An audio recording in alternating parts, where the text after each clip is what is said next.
আর কিছুদিনের জন্য দূরে থাকতে হবে, বুঝছো?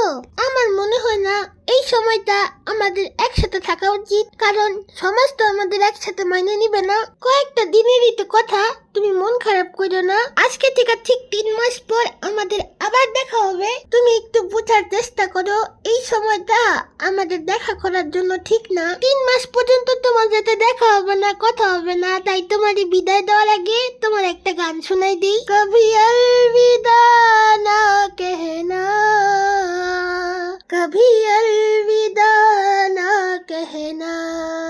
কিরে কুলফি, তুই এখানে একা একা বসে বসে কার জন্য গান গাইতেছস? এখানে তো আশেপাশে কেউ নাই।